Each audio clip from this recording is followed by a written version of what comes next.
अस्सलाम वालेकुम, welcome to debate eight 8। मैं हूं ईसा नकवी। ख़वातीन हज़रात, आज डिबेट एट 8 में मुझे स्टूडियोज़ में ज्वाइन कर रहे हैं मोहम्मद कामरान ख़ान, सीनियर रिपोर्टर हैं, ब्यूरो चीफ़ हैं सुनो टीवी के। और मियाँ साहब के हवाले से जो मुकदमात हैं, चाहे वो एवन फील्ड केस हो, चाहे दीगर रेफरेंसेस अल अज़ीज़िया, तोशा खाना, इसके अलावा जो मुकदमात जो मियाँ मोहम्मद नवाज़ शरीफ पर चलते रहे, उनको कवर किया है मोहम्मद कामरान ख़ान साहब ने। इस वक्त ज़ाहिर है कि इंसाफ की देवी मियाँ मोहम्मद नवाज़ शरीफ पर मेहरबान नज़र आती है। इन मामलात पर बात होगी। मुझे मुस्लिम लीग नवाज़ से खलील ताहिर सिंधु साहब ज्वाइन करें, और पाकिस्तान पीपल्स पार्टी से जुल्फ़िकार बदर साहब स्पोक्स पर्सन हैं, बिलावल भुट्टो ज़रदारी के चेयरमैन पाकिस्तान पीपल्स पार्टी के। आज 3 बड़ी अहम खबरें हैं। यौम तासीस था पाकिस्तान पीपल्स पार्टी का, और कोयटा में एक बड़ा जलसा किया पाकिस्तान पीपल्स पार्टी ने, और उस जलसे के जो ऑप्टिक्स हैं वो बड़े दिलचस्प हैं। उसमें फायर फाइटिंग ज़्यादा नज़र आई। एक इंटरव्यू आया था आसिफ अली जरदारी साहब का, उससे लगता यह है कि तासुर जो है वो बहुत ही गलत गया था, और पाकिस्तान पीपल्स पार्टी के अंदर जो है वो बहुत सारे सवालात पैदा हो चुके थे। उन सवालात को एड्रेस करता हुआ नज़र आया ये जलसा, जिसमें बिलावल भुट्टो ज़रदारी साहब को दस्तार भी पहनाई गई, और आसिफ अली जरदारी साहब की गुफ्तगू का जो एक मरकज़ी नुक्ता था वो बिलावल भुट्टो ज़रदारी के हवाले से था। इस जलसे में बिलावल भुट्टो ज़रदारी ने मुस्लिम लीग नून को भी तनकीद का निशाना बनाया, और एक नई सियासत की बात की। अपना रब्त वहीं से जोड़ा जब वो पाकिस्तान में जलसे कर रहे थे, और इस इंटरव्यू के बाद वो दुबई चले गए थे। क्या कहा बिलावल भुट्टो ज़रदारी ने, ज़रा सुनिए। हम वोट का इज्जत भी करेंगे। मैं तो ये मौसमी जमहूरी पसंद नहीं हूं। पाकिस्तान को एक नई सोच की जरूरत है, एक नई सियासत की जरूरत है। जब नून लीग के पास खजाना का जिम्मेदारी था, वो फेल हो चुके, और पाकिस्तान भर में वो आज महंगाई लीग, मुस्लिम लीग नहीं, पाकिस्तान महंगाई लीग से पुकारे जा रहे हैं। पाकिस्तान के अवाम को मालूम है कि ये सियासत के शोबाज है। अब अपेरेंटली नज़र ये आता है कि आसिफ अली जरदारी साहब, जिनको सियासत में अपना दोस्त समझते हैं और ये समझते हैं कि उनके साथ मिलकर आइंदा हुकूमत बनाएंगे, यानी कि मुस्लिम लीग नवाज़, बिलावल भुट्टो ज़रदारी उनके ख़िलाफ़ अभी भी जो है वो निशानाबाजी उनकी जारी है। वो गोलाबारी कर रहे हैं, लफ्ज़ी गोलाबारी, उनको तनकीद का निशाना बना रहे हैं। आसिफ अली जरदारी साहब ने इस जलसे में क्या कहा वो भी ज़रा सुन लीजिए। हर मौसम में, हर दौर में हमने बिलावल की सपोर्ट करनी है, उसकी हमने तरबियत करनी है, और जो हमें आता है वो उसको ट्रांसफर करना है। बिलावल को हमने यूथ का, आपका, आने वाले कल का लीडर बनाना है, और उसको सपोर्ट करनी है। दूसरा मामला है पाकिस्तान के अदालती और एहतसाब के निज़ाम का। ये भी बड़ा दिलचस्प है।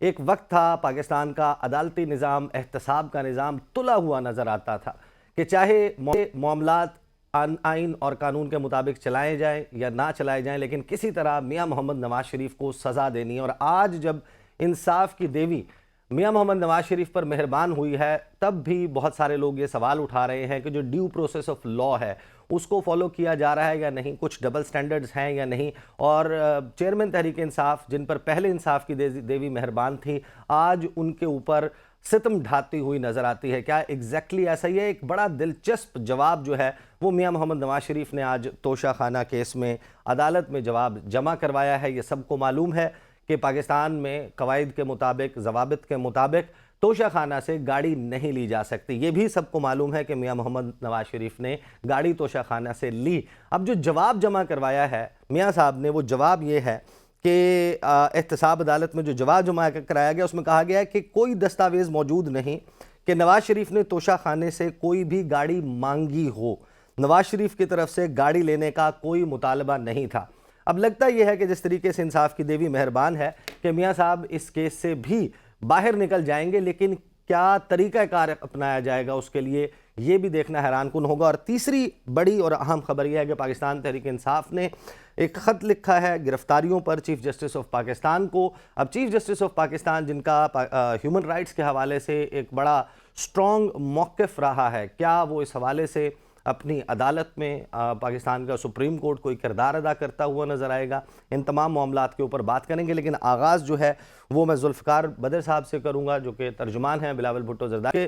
जुल्फ़िकार बदर साहब, आप कोयटा में मौजूद हैं। बिलावल भुट्टो ज़रदारी, आज जो जलसा है, इस जलसे का मरकज़ी नुक्ता ये क्यों नज़र आया कि जैसे पीपल्स पार्टी जो है वो फायर फाइटिंग की कोशिश कर रही है कि जो बिलावल भुट्टो ज़रदारी के हवाले से जो ख़ुद को एक प्राइम मिनिस्टर के कैंडिडेट के तौर पर पिच कर रहे थे, जो उसमें फ़ज़ा ख़राब हो गई, ज़रदारी साहब का इंटरव्यू सबके सामने है, क्या आप उसको एड्रेस कर रहे थे आज जलसे में?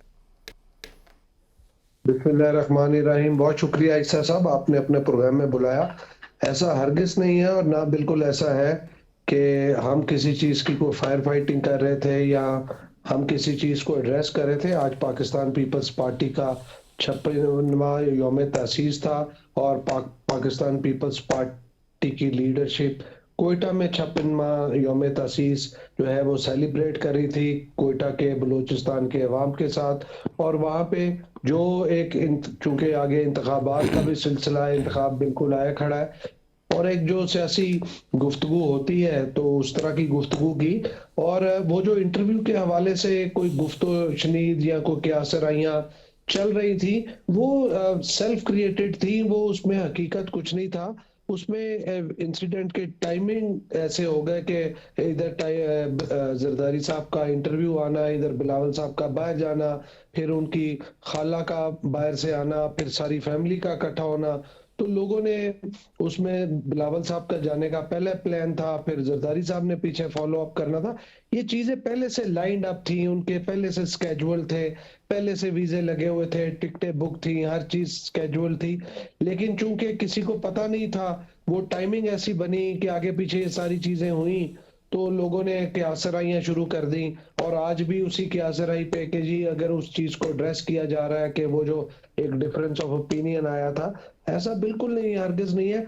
एक बात आपको बड़ी क्लैरिटी के साथ और बड़े ठोस बात के साथ मैं बताना चाहता हूँ कि आसिफ अली जरदारी साहब और बिलावल मामला सर बिल्कुल ये नहीं है कि मीडिया उसको कैसे देख रहा है, आप लोग उसको कैसे देख रहे हैं। हमारे सामने जो इस वक्त सर्कमस्टेंशियल एविडेंस है वो ये है कि आसिफ अली जरदारी साहब कहते हैं कि यूनिटी गवर्नमेंट बनेगी, इत्तेहादी हुकूमत बनेगी। वो ये तासुर देते हैं कि मुस्लिम लीग नवाज भी जो है उनके साथ बैठकर हुकूमत बनाएंगे। यही बात जो है वो राजा परवेज़ अशरफ साहब करते हैं कि नून लीग के साथ मिलकर हुकूमत बना सकते हैं। और आपकी जो पार्टी के चेयरमैन है वो कह रहे हैं कि महंगाई लीग है, इसके खिलाफ, इसका तर्ज सियासत गलत है। मियाँ साहब को वो तनकीद का निशाना बनाते हैं। तो आपके अपने रैंक्स जो हैं वो मुत्तहिद नजर नहीं आते, आपकी पॉलिसी है क्या? देखिए, पाकिस्तान पीपल्स पार्टी एक इंडिपेंडेंट पार्टी है। हमने अपनी पार्टी पे निशान रखना है, हमारी अपनी आइडियोलॉजी है। हम किसी भी पार्टी के ऊपर जो तनकीद करते हैं वो तनकीद इश्यूज के ऊपर होती है या जो भी एविडेंस हमें देखा है। क्योंकि पिछले दौर के अंदर, चाहे हम उस दौर का हिस्सा रहे, हमने स्टेट बचाने के लिए सारे पॉलिटिकल फोर्सेस, स्टेक होल्डर्स को बिलावल भुट्टो जरदारी साहब ने इकट्ठा किया था और उसके अंदर मुश्किल फैसले लेने पड़े। लेकिन उस सारे दौर के अंदर जो महंगाई बढ़ी, सारा मामला हुआ, अब जिस जिस घर में बिल जा रहा है बिजली का, वहां से मुस्लिम लीग जुल्फकार बदर साहब, मैं कोट कर देता हूं आपके चेयरमैन बिलावल भुट्टो जरदारी, जिनके आप चेयरमैन हैं। आप ये कह रहे हैं कि आपने रियासत बचाने के लिए उस हुकूमत का हिस्सा बने। वो बता रहे हैं कि जाती दुश्मनियां पूरी हो रही थी उस दौरे हुकूमत में और वो महंगाई लीग है। आप क्लियर करें, आप इस महंगाई लीग के साथ 8 फरवरी के इलेक्शन के बाद हुकूमत तो नहीं बनाएंगे ना, क्योंकि आप उनको टेक ऑन कर रहे हैं। देखें, बात यह है कि हमने तमाम पॉलिटिकल पार्टीज के जो चीज है उसको हाईलाइट करना है कि इनके अंदर ये काबिलियत, अहलियत नहीं है, क्योंकि हमने इलेक्शन में जाना है। इलेक्शन जीत के जब आएंगे, हम किसी चीज को रूल आउट नहीं कर सकते कि कल को किसी भी पॉलिटिकल फोर्स के साथ हम शायद ना बैठे या बैठ सकते हैं। आज ये कहना बहुत मुश्किल है। पाकिस्तान की जरूरत है कि जो भी इलेक्शन जीत के आए, कल को तमाम पॉलिटिकल फोर्सेस, तमाम पॉलिटिकल स्टेक होल्डर्स को इकट्ठे बैठ के मामले को हल करना है। लेकिन उसको लीड किसने करना है? असल बात यह है, लीड पाकिस्तान पीपल्स पार्टी और बिलावल भुट्टो जरदारी साहब उसको लीड करेंगे। उसके अंदर कोई आना चाहे कोई ना आना चाहे, ये बात की बात है। फिलहाल चलें, मैं इसके ऊपर सिंधु साहब की राय ले लेता हूं, क्योंकि जरदारी साहब की और बिलावल भुट्टो जरदारी की जो पॉलिटिकल स्लोगनेयरिंग है, जो नारा वो लगा रहे हैं, उसमें एक तजाद मौजूद है। सिंधु साहब, मिक्स्ड मैसेजिंग है पाकिस्तान पीपल्स पार्टी से। कोई आपको तनकीद का निशाना बना रहा है और कोई कह रहा है कि हम इनके साथ बैठकर हुकूमत बनाएंगे, हुकूमत बनाने के लिए तैयार है। मैंने एक बड़ा इंटरेस्टिंग वो बयान देखा था मरियम औरंगज़ेब साहिबा का, जिसमें उन्होंने जरदारी साहब की बहुत तारीफ़ें की। तो नून लीग पीपल्स पार्टी के मिक्स्ड मैसेजिंग में कौन से मैसेज को अपने लिए समझ रही है कि हाँ ये मैसेज हमारे लिए हो रहा है और हम जरदारी साहब की बात को वेटेज देते हैं? बहुत शुक्रिया ईसा नकवी साहब, जो आप मेरे लिए बहुत काबिल एहतराम है, और खासतौर पर कामरान साहब बहुत कॉम्पिटेंट रिपोर्टर है और बड़ा ब्यूरो चीफ है। इसी तरह जुल्फकार बदर साहब। मैं समझता हूँ कि आज जरदारी साहब ने एक कोलैबोरेटिव एविडेंस दी है जो उन्होंने हामिद मीर को इंटरव्यू दिया था। आज भी उन्होंने ये तब्दील नहीं की कि बिलावल भुट्टो लीडर है। नो, उन्होंने कहा बिलावल भुट्टो को लीडर कल का बनाना है। दूसरा, उसकी तरबियत करनी है। वही बातें जो उस दिन की थी, आज उन्होंने किसी बात को नेगेट नहीं किया। जरदारी साहब एक मंजे हुए सियासतदान है और उनका शुमार उन लोगों में होता है जो दोस्तों के दोस्त है और गलत मौके में गलत बात नहीं करते, सही मौके पर भी गलत बात नहीं करते। उन्होंने तो इस तासर को और गहरा कर दिया है कि वो कहते हैं कि इसको अभी लीडर हमने बनाना है, ये अभी ज़ेरे तरबियत है। यही बात उन्होंने उस दिन की थी। दूसरा, जब उनसे कहा गया कि पंजाब के आप कुछ लोग कहते हैं कि यहाँ पे लेवल प्लेइंग फील्ड नहीं है, तो उन्होंने नाम लेके नजीम अरशद जट साहब मेरे भाइयों की तरह उन्होंने ऊपर कहा कि उनको सबको क्या पता पंजाब वालों को कि वो लेवल प्लेइंग फील्ड नहीं है। लेवल प्लेइंग फील्ड है और इलेक्शन फेयर एंड फ्री होंगे।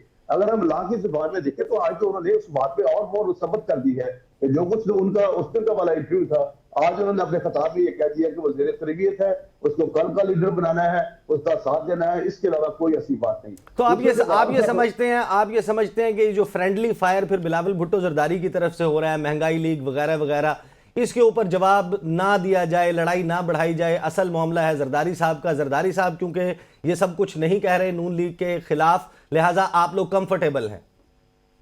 लकी साहब, आपको और कामरान खान साहब को दोनों को पता होगा इस बात का कि यही मोहतरम बिलावल भुट्टो साहब ने हमें ये समझाया गया है, ना मेरा फेवरेट है ये कि मैं कोई ऐसी बात करूं, लेकिन मुझे हमें समझाया गया कि हमने कोई ऐसी बात नहीं करनी बिलावल साहब के खिलाफ। अभी तक हमने कोई किसी किस्म की बात नहीं की। नंबर 1, नाम करेंगे। लेकिन दूसरी बात जो मैं कहना चाह रहा हूं कि ये जो भी आप जिस तरह से भी फरमा रहे थे कि जो कुछ कहा जा रहा है और जो जिस तरह से वो करते रहे बातें, लेकिन एक बात आप दोनों भाइयों के सामने, क्योंकि आपका तल्लक मीडिया से और मीडिया हमारे माशरे की आंखें चेहरा और हाथ है, और मैं जानता हूँ कामरान साहब को, मैं इकट्ठे दोनों हाईकोर्ट में एक दूसरे से मुलाकात भी होती है।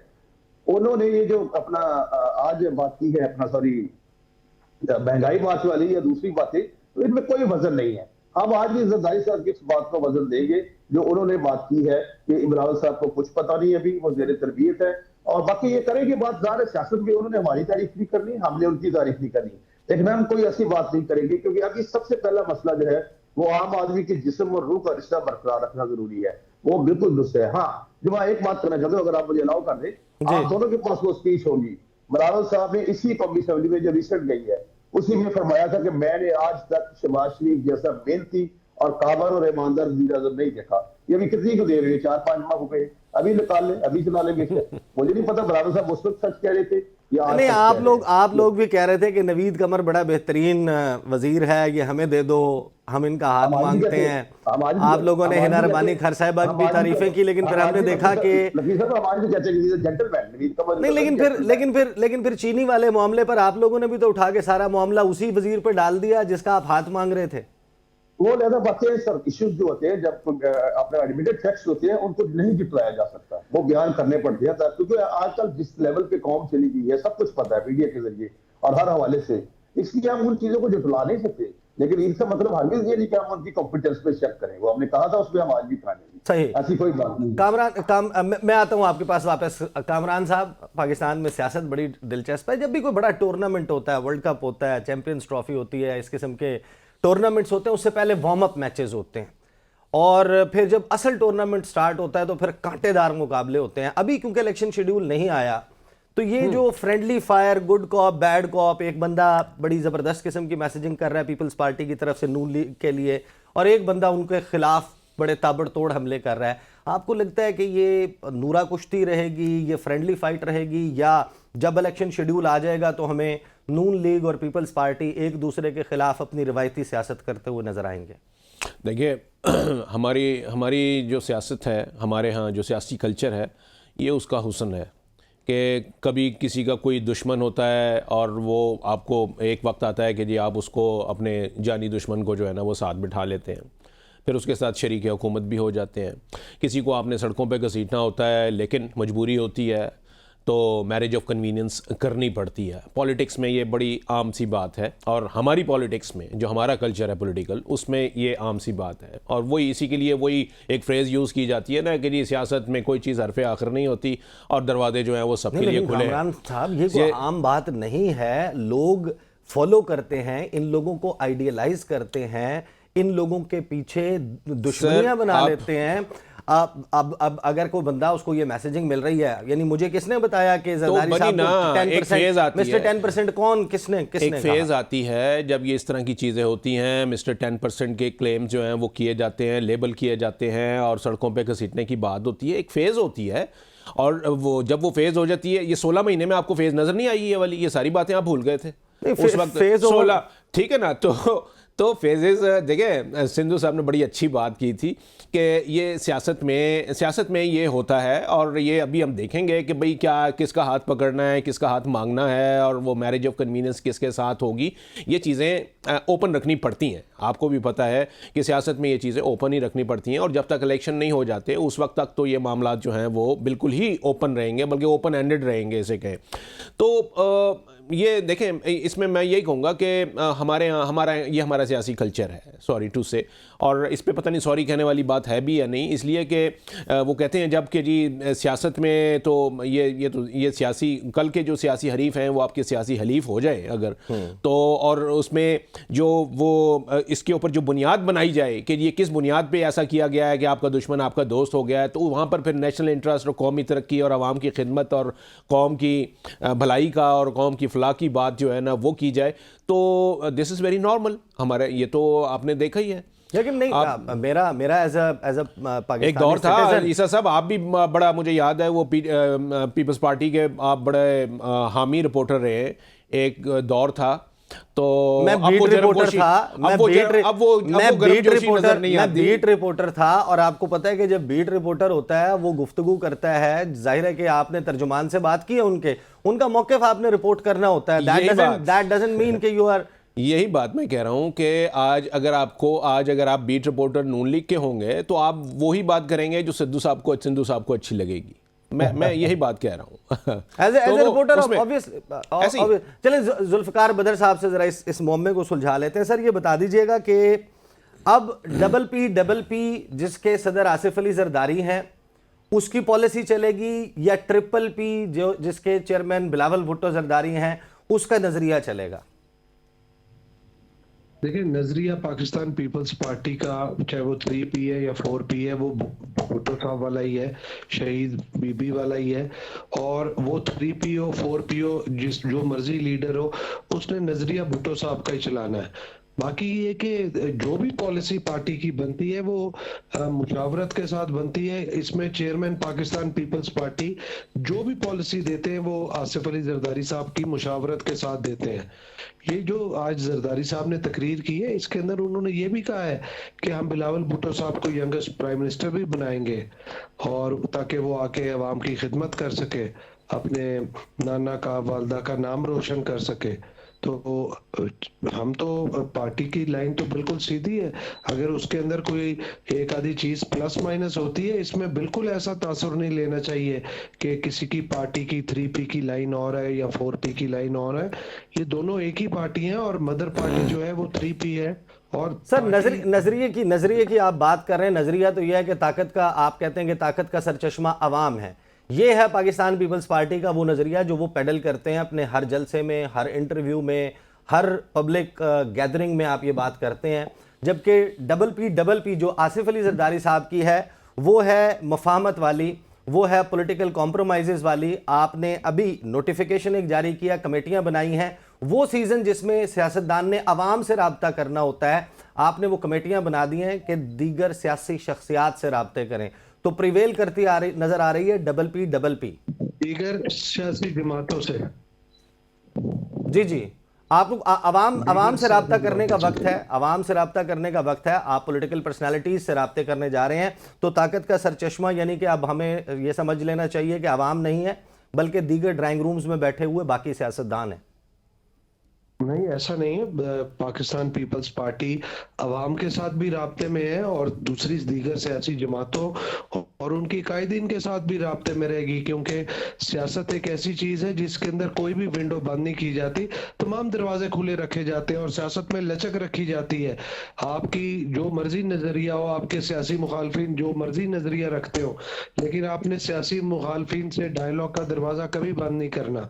तो अब आप देखेंगे एक टाइम था कि पीटीआई के साथ बातचीत का दरवाजा बंद था, अब तो बिलावल भुट्टो जरदारी साहब ये भी कह चुके हैं कि हम पीटीआई के साथ भी बैठ के बात करने के लिए सोच सकते हैं, लेकिन बशर्त ये कि उसमें 9 मई के अंदर जो वाकये में मुलव्वस लोग हैं वो इन्वॉल्व ना हो तो हम बैठ सकते हैं। बिकॉज पीटीआई भी एक सियासी जमात है और वो लोग भी सियासत करना चाहते हैं और आज उन्होंने एक पीपल्स चार्टर ऑफ इकोनॉमी और डेमोक्रेसी की बात की है कि हम वो करेंगे, ताकि तमाम लोगों को एक नए चार्टर ऑफ डेमोक्रेसी की बात की है कि तमाम पॉलिटिकल फोर्सेस स्टेक होल्डर्स को ऑन बोर्ड करें, ताकि अगर कोई इसमें बाहर रह गया या कोई मिलके अकेला सिंगल हैंडेडली कोई समझता है कि वो आउट परफॉर्म हो रहा है, हम उसको भी ऑन बोर्ड करके मुल्क के अंदर एक इस किस्म नफरत और तकसीम की सियासत को रोके। सर, नफरत और फाइनली सेगमेंट का टाइम खत्म होने वाला है। सेगमेंट के बाद आपने जाना है, इसलिए मैं आपसे सवाल कर लूं, बाद में संधू साहब को जो है वो हम शामिल कर लेंगे डिबेट में। मुझे ये बता दें, आप बात कर रहे हैं पीपल्स चार्टर ऑफ इकोनॉमी की, आप बात कर रहे हैं कि पीटीआई में भी उन लोगों से बात करने के लिए तैयार हैं जो 9 मई में मुलव्वस नहीं थे। पीटीआई इज उनका जो न्यूक्लियस है ना वो इमरान खान है, उसके इर्द गिर्द घूमती है सारी पीटीआई। तो आप जिससे भी बात करेंगे वो पीटीआई नहीं होगा अगर वो इमरान खान नहीं और इमरान खान के साथ नहीं। आप ये बता दें, 9 मई में आप इमरान खान को मुलव्वस समझते हैं? बिल्कुल, जब तक अदालतें उसको बिल्कुल बरी नहीं करती तो हम समझते हैं कि इमरान खान साहब उस वाक़े के सरगना थे और उसके अंदर मुलव्वस थे, और जब तक जो लोग इन्वॉल्व हैं उन सब के ऊपर ट्रायल होना चाहिए और उनके ऊपर एग्जाम्पल सेट करनी चाहिए। ठीक है, इसका मतलब ये है कि आप पीटीआई के साथ नहीं, बल्कि जो अब पीटीआई चेयरमैन से अलहदा हो गए हैं लोग, जिसको पीपल्स पार्टी गुज़श्ता कुछ दिनों से गुड पीटीआई का नाम दे रही है, आप लोग उनसे बात करने के लिए तैयार हैं। बहुत शुक्रिया जुल्फ़िकार बदर साहब, मुझे ब्रेक लेनी है, के बाद वापस आएंगे। मियां साहब के लिए इंसाफ की देवी ने क्या छुपा रखा है उसके ऊपर बात होगी।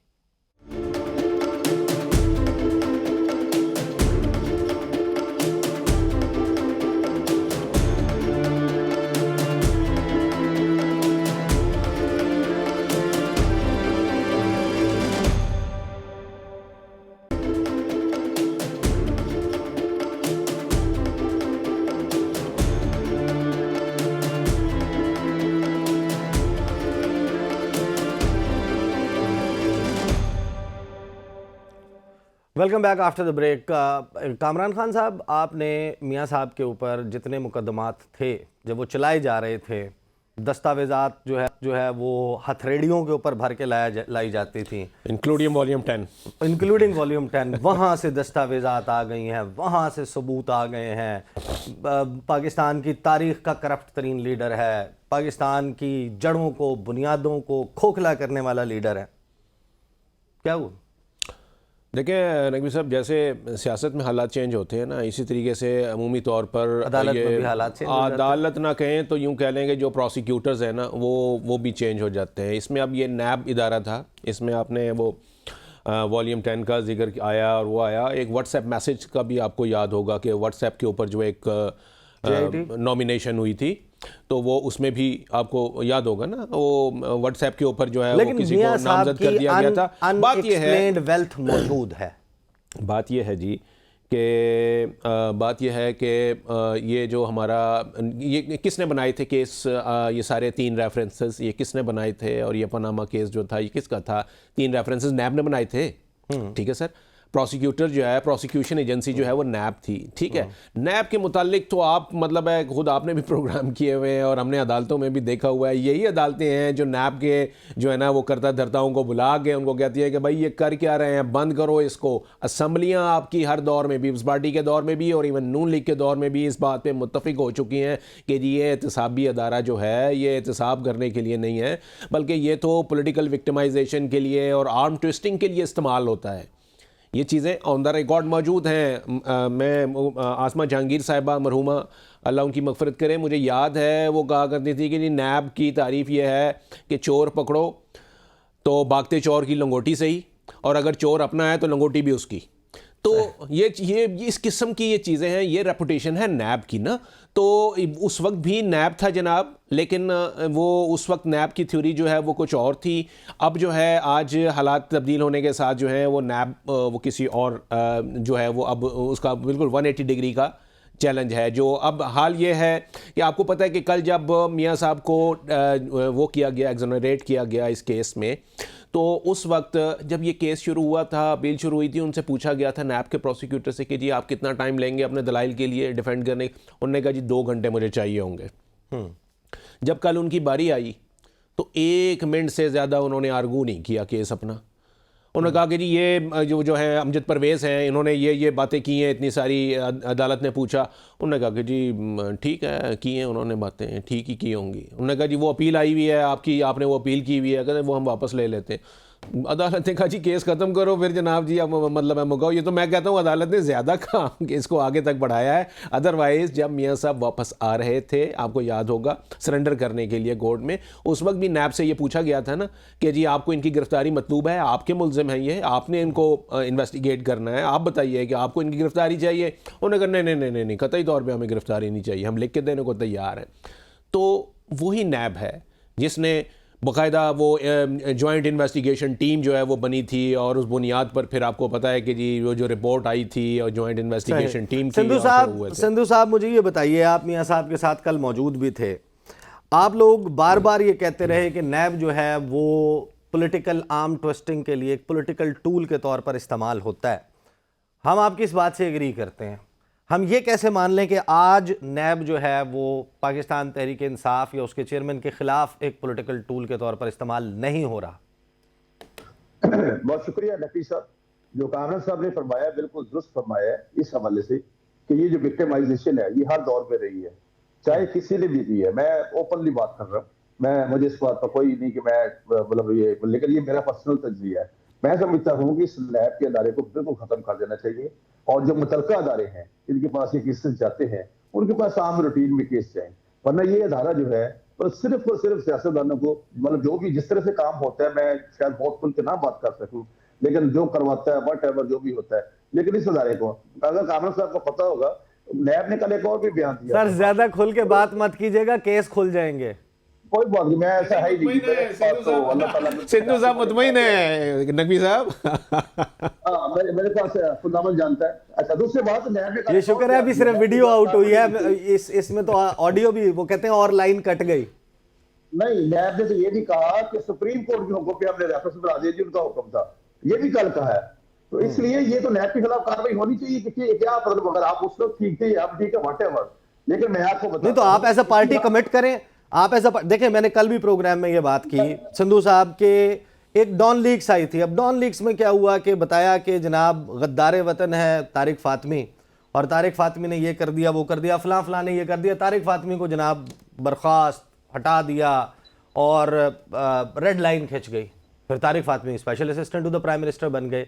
दरमियान में ये होना चाहिए था, या तारिक फातमी को सजा मिलती या उस इल्ज़ाम लगाने वाले को जिसने उसके इतने साल ज़ाया कर दिए उस बंदे के।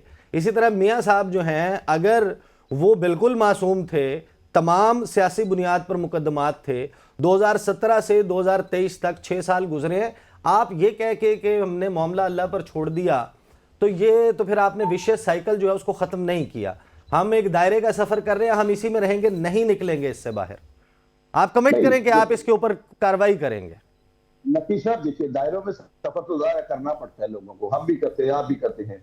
लेकिन मैं जो आपको रिक्वेस्ट करना चाह रहा हूँ वो यही है कि इसी से पहले, ये कामरान साहब को पता है, ये जजमेंट आई थी मलिक साहब की और कैप्टन सफदर की, उसमें एक पैरा लिखा गया था मियां नवाज शरीफ के बारे में भी, there is any single evidence, slightest evidence against Mian Mohammad Nawaz Sharif.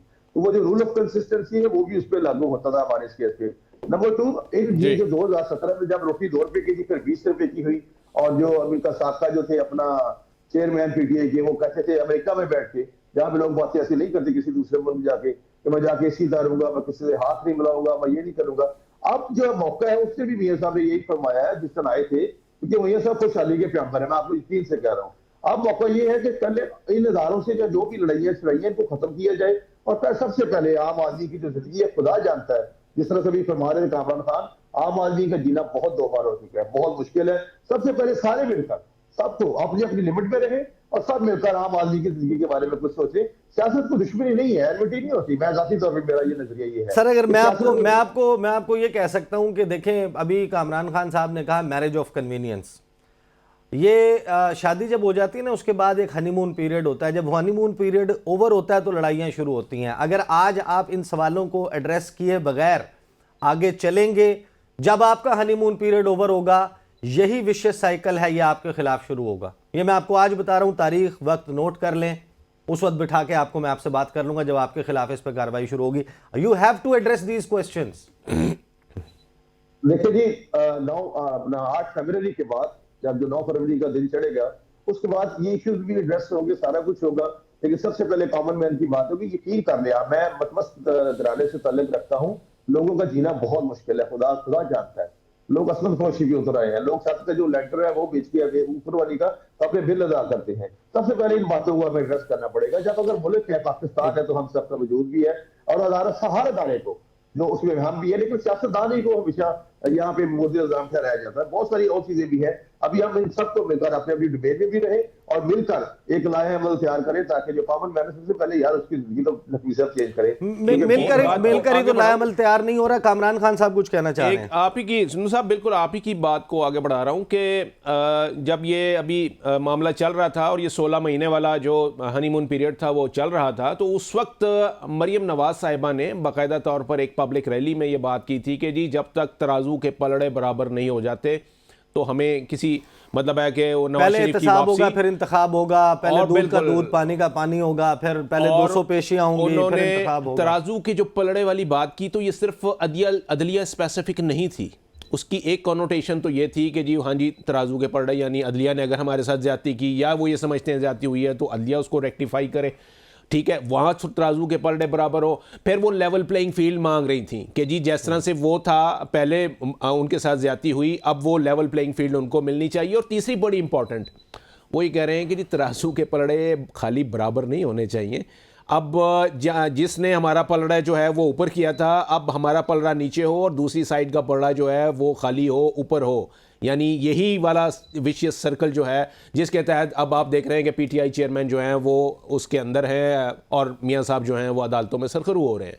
तो यही वाली बात थी। वो उनका कहता है कि सिर्फ ये नहीं करना कि आपने हमें कंपनसेट करना है, हमें कंपनसेट करना है और उनको जो है प्रोसिक्यूट भी करना है, जो कि इस वक्त हो रहा है। कामरान साहब, सिंधु साहब, मुझे ब्रेक लेनी है। ये बात बड़ी इंपॉर्टेंट है कि मुस्लिम लीग नवाज जो इस सूरत हाल में इतना अरसा पाकिस्तान की पॉलिटिक्स में गुजारने के बाद, सच्चे झूठे मुकदमात का सामना करने के बाद भी अगर इस मकाम पर खड़ी है कि वो इमरान खान के खिलाफ मुकदमात को कहती है कि ये मकाफात अमल है, what goes around comes around, इसने गड़ा खोदा था तो अब इसको भी गिरना चाहिए। अगर 2024 में भी 2024 में भी 2017-18 का रिपीट टेलीकास्ट करना है तो इसका मतलब यह है कि हमारे सियासतदान कुछ नहीं सीख रहे। बात करते हैं after the break.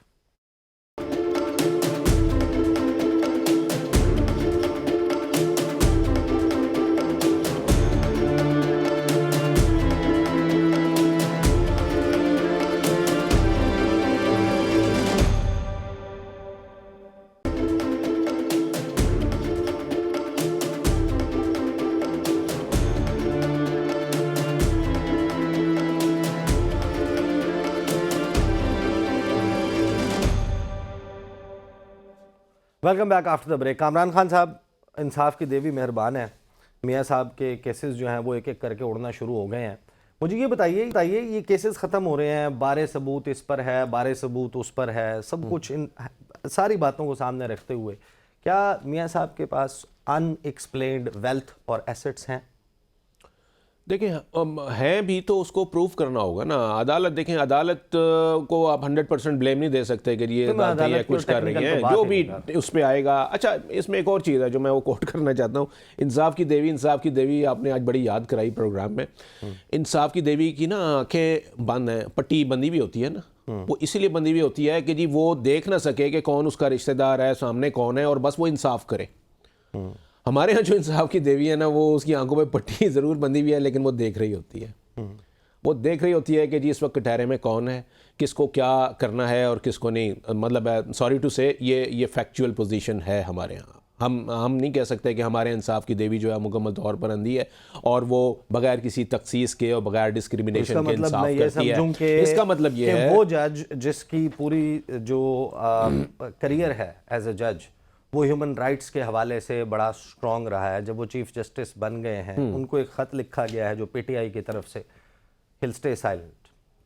Is that what you? देखिए, एक तो पहली बात ये कि ये वाला जो आज ख़त की स्टोरी है, ये इसकी अथेंटिसिटी अभी ज़रा कंफर्म नहीं हो रही कि वाकई ऐसा हुआ है या नहीं है, क्योंकि आई डोंट नो कि वो पीटीआई चेयरमैन ने कैसे और किसके थ्रू जो है वो ख़त चीफ जस्टिस को भेज दिया। मीडिया में पब्लिक तो कर दिया जी सही कह रहे हैं आप, है ये रिपोर्ट्स हैं, लेकिन इससे ज़्यादा बढ़ के ईसा साहब, इससे पहले प्रेसिडेंट ऑफ पाकिस्तान ने ऑन द रिकॉर्ड एक ख़त जो है वो चीफ जस्टिस ऑफ पाकिस्तान को लिखा हुआ है। आपको याद है उन्होंने इन्हीं खदशात को, यही जो इससे इलेक्शन से पहले का मामला और लेवल प्लेइंग फील्ड और गिरफ्तारियां और ये जो इंसानी हकूक़ की खिलाफ वर्जियाँ थी, इन्हीं बुनियादों पर उन्होंने चीफ जस्टिस ऑफ पाकिस्तान को ख़त लिखा हुआ है। और वो किसने लिखा है? प्रेसिडेंट ऑफ पाकिस्तान ने। तो उस खत के ऊपर आपको कोई रिस्पॉन्स मतलब है वो नहीं मिला? वो उस वक्त साइलेंस आपको नहीं फील हुई थी? अभी की साइलेंस आपको फील हो रही है, ये उस वक्त भी साइलेंस थी। देखें, बहुत सारी चीज़ें ऐसी होती हैं, बहुत सारी चीज़ें ऐसी होती हैं जहाँ पर आदमी बेशक उसूल पसंद हो, बेशक वो राइटियस हो, बेशक वो अपराइट हो, लेकिन वहाँ पर कुछ लिमिटेशंस होती हैं, एरियाज होते हैं, वहाँ नहीं आप उससे ज़्यादा जो है ना, वो बहुत करेंगे ना तो आप ज़्यादा वो केस ले लेंगे, होगा लिप सर्विस होगी, ऑब्जर्वेशंस दी जाएंगी, इससे ज़्यादा कोई कंक्रीट नहीं मिलेगा आपको कुछ वहाँ से सोल्यूशन। संधू साहब, तोशा खाना में बताएं कि मियाँ साहब ने गाड़ी ली थी? मुझे जाती तौर पे ऑन द रिकॉर्ड, वो तो वो खुद कहते हैं ऑन द रिकॉर्ड है। मुझे नहीं पता जी जाती तौर पे, वैसे आपसे झूठ बोलूं। मैं एक बात करना चाह रहा था जो आप अभी फरमा रहे थे ईसा नकवी साहब कि जी इंसाफ की जेरी मेहरबान है और दूसरी तरफ प्रोसिक्यूशन हो रही है, ये हो रहा है। क्या किसी शख्स को जो परपिट्रेटर हो और आर्मी के इदारों के हैं और जहां यक वक्त 100 हमले आर्मी के इदारों पे कर दे, आईएसआई पे कर दे, क्या उसे को इस वजह से छोड़ दिया चाहिए कि उसने इलेक्शन लड़ना? No, not that all. अब चूंकि आप दोनों भाई जो मेरे लिए बहुत काबिल एहतराम है, आप माशरे की राह हमवार करते हैं, हमें गलत को गलत और सही को सही कहना पड़ेगा। जब तक ये नहीं होगा तब तक और कुछ नहीं होगा। वो उनके खिलाफ हम तो नहीं प्रोसिक्यूट कर रहे ना, जिनके इदारों पे उन्होंने हमला किया। देखिए, बहुत सारी बातें होगी, मियां साहब ने भी बात की थी गुजरावाला में, लेकिन एक माय नेम स्पेसिफिक। इसी तरह आप देखिए शौकत सिद्दीकी साहब की बात, कामरा साहब भी जानते हैं, आप भी जानते हैं।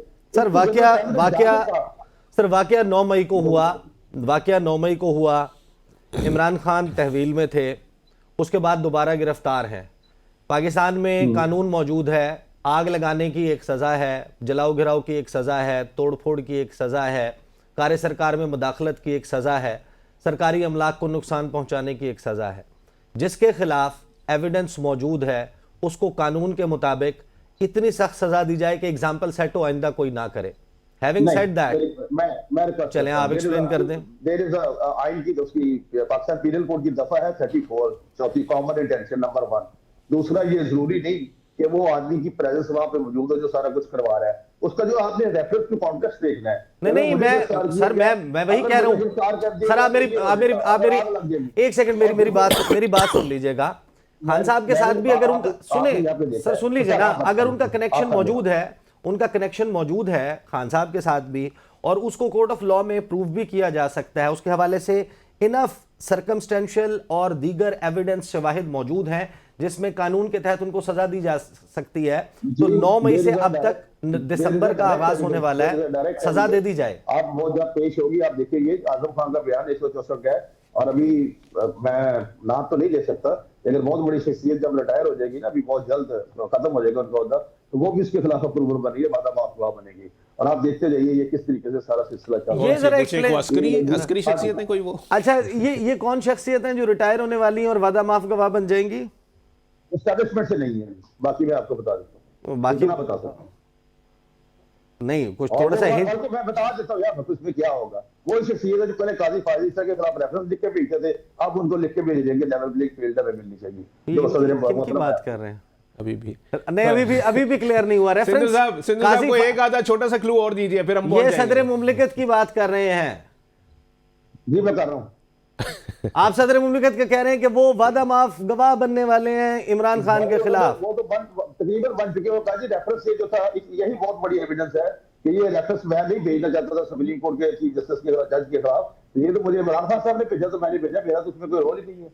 नहीं ये सिंधु साहब नहीं तो इसमें वादा माफ गवाह बनने वाली सिंधु साहब कैसे हो गई बात? ये बात मैं, ये जो कन्फेशन है ना, आप आने वाले दिन तो देखिए, अभी बहुत सारी बातें जो मैं नहीं कर सकता अभी यहाँ पे। अच्छा नहीं, अच्छा चलिए ये बता दें, आप ये बात on the basis of information कह रहे हैं या आपकी ख्वाहिश है, आपका एनालिसिस है, क्या है ये? मेरा लीगल परसेप्शन ये कह रहे हैं। सर ये लीगल परसेप्शन नहीं हुआ करता, जो आप बात कर रहे हैं ना वो परसेप्शन से हटकर बहुत ज्यादा है जो दावा आप करें। सिंधु साहब आप कहते हैं नहीं it's from the horses mouth. ये देखिए, जब हालात अभी थोड़े दिनों के बाद और आप चेंज हो गए ना, क्योंकि आज वो चेयरमैन से वाइस चेयरमैन आप हो गया ना, साथ चेयरमैन, तो अभी आप आगे आगे देखिए किस तरह से काम होते सर, और उनकी अपनी पार्टी में से होगा सारा कुछ।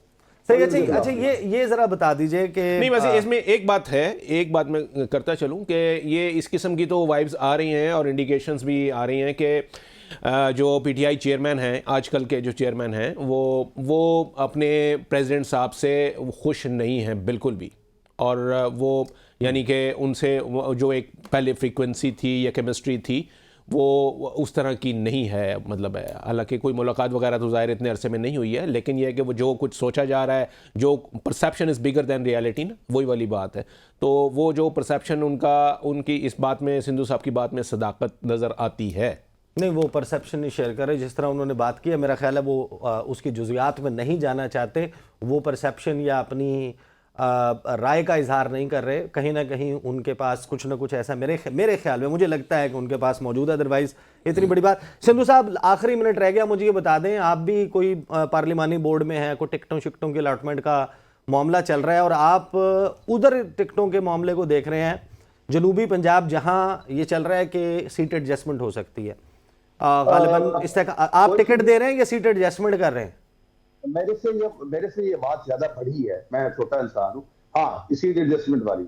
लेकिन बाकी जो है मेरे पास मुजफ्फरगढ़ और पोर्ट अद्दू है, एक थ्रू प्रॉपर चैनल काम चल रहा है, मैं कोऑर्डिनेटर हूँ दोनों जिलों का, मेरे पास 2 जिले हैं, और परसों हमारी फाइनल मीटिंग वहां पे होगी, जो है हमारे डिविजनल कोऑर्डिनेटर, और उससे ये चीजें फाइनल करके मियां साहब को दी जाएगी या वट जो पार्लियामेंट बोर्ड है, बाकी फैसले वो करेगा। लेकिन एक बात है, हमारी पार्टी में जब 2018 में भी इलेक्शन हुआ था तो मेरे पास शेखुपुरा और ननकाना साहब था, हमारी राय जरूर ली जाती है और बहुत दफा उस पर अमल भी किया जाता है। तो ये थ्रू प्रोसेस जमहूरी चैनल चल रहा है, और मैं आप दोनों भाइयों से मेरी 10 गुजारिश है, हम वाकई मैं जाती तौर पर, क्योंकि आपका और मेरा एक और तल्लक है, गहरा तल्लक है, मैं जर्नलिस्टों से मेरा बहुत प्यार है, मोहब्बत का रिश्ता है, हमें आप इस मुस्बत बातों को बजाय के हम पड़े रहे इससे बदला ले उससे बदला ले उससे बदला ले, हम ठीक काम लिया नवाज शरीफ ने कि अल्लाह ताला पे छोड़ते हैं, देखते अल्लाह पाक क्या करते हैं। सर उन्होंने अपने जो जिनको वो कहते थे सिलेक्टर्स, उनका मामला अल्लाह पे छोड़ा है, और जिसको सिलेक्टेड कहते थे अभी तक उसका मामला गालिबन अल्लाह पे नहीं छोड़ा। तो मियां साहब को यह आप बताएं कि उनका मामला भी अगर वो अल्लाह पर छोड़ दें तो शायद सियासी इस्तेहकाम आ जाए। भारत प्रोग्राम का वक्त नकी साहब, अल्लाह ताला की मर्जी के बगैर तो कुछ चीज हो सकती है दुनिया में या किसी जगह पे। अच्छा सर, मुझे प्रोग्राम क्लोज करने का कहा जा रहा है, इसके ऊपर हम अलहदा से डिबेट करेंगे। सिंधु साहब बहुत बहुत, जुल्फ़िकार बदर साहब, कामरान खान साहब, ये है जनाब वो सियासी मंजरनामा जिससे दिसंबर के महीने का आगाज़ हो रहा है। इस महीने में बड़ी इंपॉर्टेंट डेवलपमेंट्स होनी है, देखते हैं इलेक्शन शेड्यूल, कहा यह जा रहा है कि अगले चंद रोज़ में आ जाना चाहिए, आता है या नहीं, इस पर बात का सिलसिला जारी रहेगा। अब तक के लिए इतना ही, मुझे इजाज़त दीजिए, अल्लाह हाफ़िज़।